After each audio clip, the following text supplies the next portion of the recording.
સુરત શહેર એસઓજી પોલીસે operation Rambo અંતર્ગત ઘાતક હથિયારો લઈ ફરતા આરોપીને ઝડપી પાડ્યા।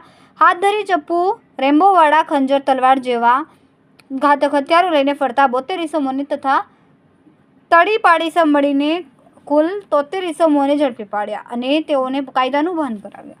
આરોપીઓ પાસેથી સુરત શહેર એસઓજી પોલીસ દ્વારા 73 જેટલા રેમ્બો છરા, તલવાર, ચપ્પુ, ખંજર જેવા હથિયારો પણ કબજે કર્યા। એસઓજીએ ઓપરેશન રેમ્બો હાથ ધર્યો એના અંતર્ગત સમગ્ર શહેરના અલગ અલગ જે અમારા ડિવિઝન છે એની અંદર એક ડ્રાઈવ આપવામાં આવી હતી। એ ડ્રાઈવ દરમિયાનમાં જેટલા પણ તડીપાર થયેલા છે તે ઇસમો, ગુજસીટોક અગાઉ થઈને છૂટેલા છે તે તથા મારામારીના ગુનાવાળા અને ગંભીર ગુનાવાળા જે આરોપીઓ છે એને ચેક કર્યા અને અમુકને કોમ્બિંગ દરમિયાનમાં રોડ પર પણ મળી આવે એવી રીતે ટોટલ 72 જે છે આરોપીઓ પકડી પાડ્યા છે હથિયારો સાથે અને 72 હથિયારો પણ પકડ્યા છે। આ દરમિયાનમાં એક આસિફ તલવાર કરીને તડીપાર ભંગ નો કેસ પણ કરવામાં આવ્યો છે। જે તડીપાર થયેલો હોવા છતાં શહેરમાં હાજર હતો એનું નામ છે આસિફ તલવાર, જે ગુજસીટોક અને ડબલ મર્ડરનો આરોપી છે તે પણ પકડાયો છે।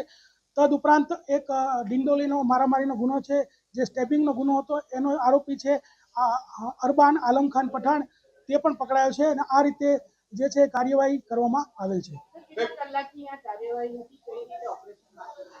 ગઈકાલે સાંજે હાથ ધરવામાં આવેલી હતી અને અમારા ડિવિઝનની જે અલગ અલગ ટીમો છે અને જે અમારા 3 પીઆઈઓ છે એને અલગ અલગ ટીમો બનાવી અને અમુક અમારા જે બાતમીદારો દ્વારા બાતમીઓ મળી હતી કે આની પાસે હથિયાર છે એને ચેક કરવામાં આવ્યા, અમુક રોડ પરથી મળી આવ્યા અને આ રીતે જે સમગ્ર કાર્યવાહી હાથ ધરીને 72 હથિયારો સાથે 72 ઇસમોને ઝડપી પાડવામાં આવે છે।